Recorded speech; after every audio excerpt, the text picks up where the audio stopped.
Todos os anos, por volta do mês de junho, a Apple revela detalhes das atualizações que fará em seus sistemas operacionais. E é na WWDC, a conferência para desenvolvedores, que a empresa tem a oportunidade de apresentar os novos recursos que chegarão no Mac, no iPhone, no iPad, no Apple Watch, por aí vai. Portanto, ainda não sabemos exatamente quais recursos chegarão no macOS 13, mas isso não significa que a gente não pode fazer algumas previsões com base nos recursos que ainda faltam no macOS e que o público pede também. Então neste vídeo falaremos dos recursos mais plausíveis de chegar no macOS 13, inclusive o nome do sistema. Olá pessoal, tudo bem com vocês? Bem-vindos ao canal, eu sou Ramon Ferreira. Neste vídeo falaremos sobre os recursos que podem chegar no macOS 13, sobre o nome do sistema, alguns detalhes aí sobre o novo sistema que vai chegar aí por volta de junho de 2022, pelo menos que será apresentado em junho de 2022.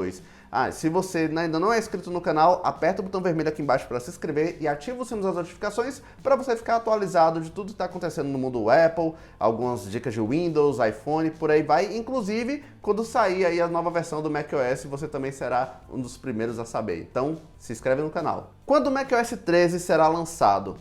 Assim, a Apple costuma, como eu falei anteriormente, apresentar o sistema por volta de junho na WWDC. E depois ela libera algumas versões beta para os desenvolvedores, para os entusiastas usarem, analisarem as falhas e aí a empresa vai corrigindo. Normalmente, ela libera a versão final para o público em geral por volta do mês de outubro. Isso aconteceu no ano passado, 2021, com o macOS Monterey. Ele foi liberado na versão final no dia 25 de outubro. Então a gente deve imaginar uma data semelhante entre os dias 20 e 25 de outubro.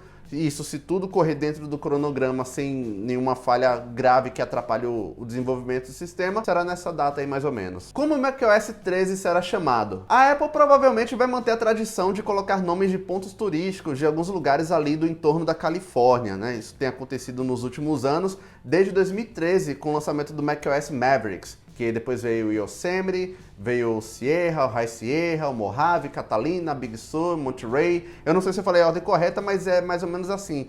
Esses lugares são pontos turísticos na Califórnia e aí a Apple utilizou como inspiração para batizar os sistemas operacionais. Mas nem sempre foi assim. Para os mais saudosistas que sentem falta do Steve Jobs, antigamente as versões do macOS tinham nomes de animais robustos e velozes. Alguns de vocês devem lembrar do macOS Panther, o Cheetah, Tiger, o Leopard, Snow Leopard, Lion, Mountain Lion. Também não sei se eu falei a ordem correta, mas os sistemas antigamente tinham esses nomes. Já o site 9to5Mac publicou esses dias que a Yosemite Research, a Yosemite é uma das versões mais antigas aí do macOS, tem alguns direitos de nomes de sistemas operacionais e alguns foram até transferidos para a Apple. Um deles seria o Mammoth, que é, se eu não me engano, um resort que tem lá na Califórnia, algum lugar assim. E aí seria uma possibilidade de se chamar macOS 13 Mammoth. Eu não acho que o nome vai pegar muito bem, eu acho que vai ser motivo de piada. Então eu não acredito que a Apple vai utilizar esse nome, mas os rumores indicam em tudo quanto é lugar que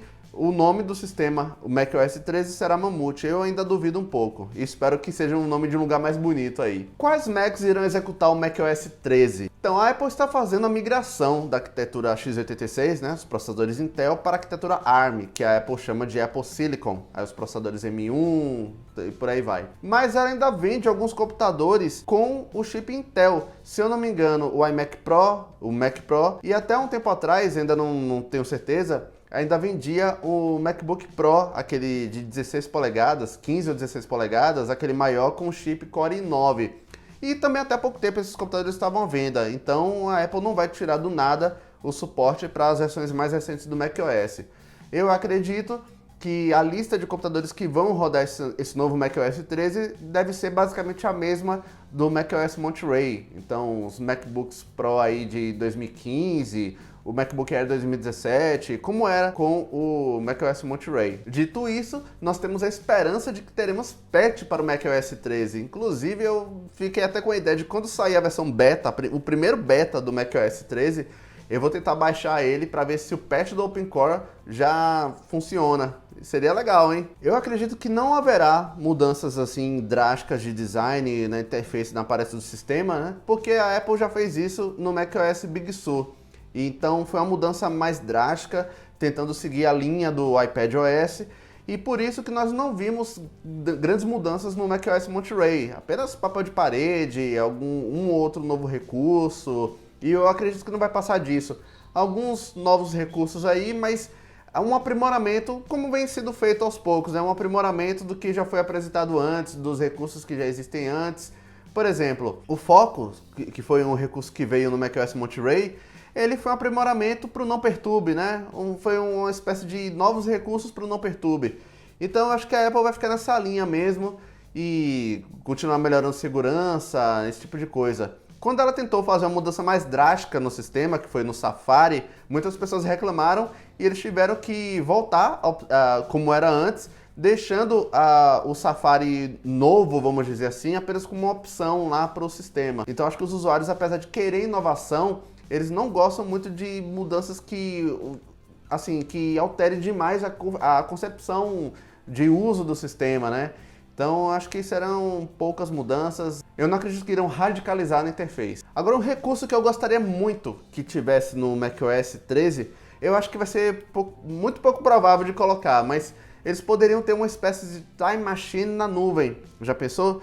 Você poder fazer aquele backup igual como você faz no iPhone, e aí quando você troca de iPhone ou acontece algum problema com o iPhone, você precisa restaurar ele, você consegue voltar o seu iPhone como era. No Mac isso não é possível, quer dizer, é possível através do Time Machine com backup local, então você tem que ter um HD externo ou alguma coisa do tipo. Mas se você perder esse HD externo que está com esse backup, aí ferrou, né? Então você tem que ter um Time Machine, alguma coisa do tipo para fazer esse backup. E o iCloud, no caso do Mac, ele volta algumas configurações do sistema. Então, os seus arquivos que ficam lá na pasta do iCloud Drive ou naquela pasta da mesa, da área de trabalho, esse tipo de coisa.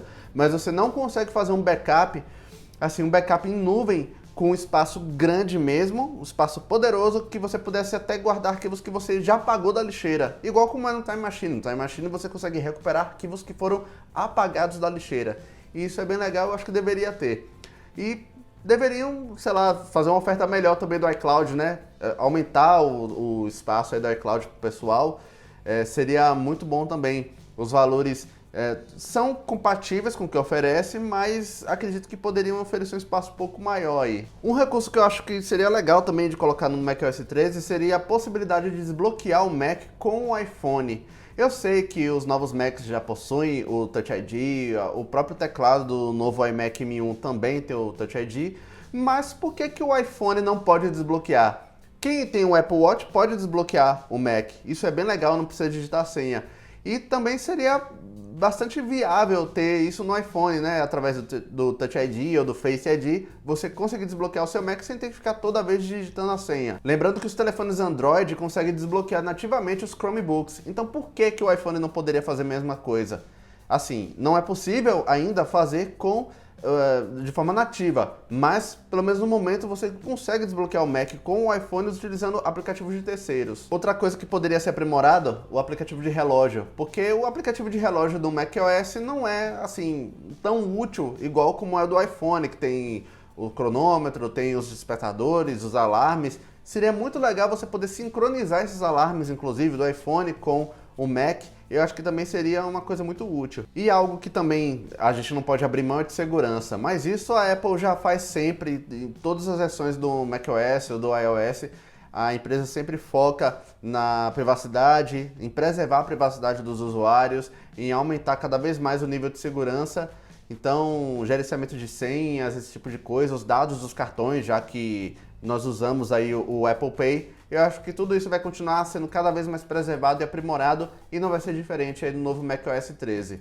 E você, o que é que você gostaria que tivesse no macOS 13? Coloca aqui nos comentários, eu quero trocar uma ideia com vocês aí, eu também estou curioso para saber o que é que você gostaria que tivesse no novo macOS 13, beleza? Eu vou ficando por aqui, um grande abraço e até o próximo vídeo. Valeu!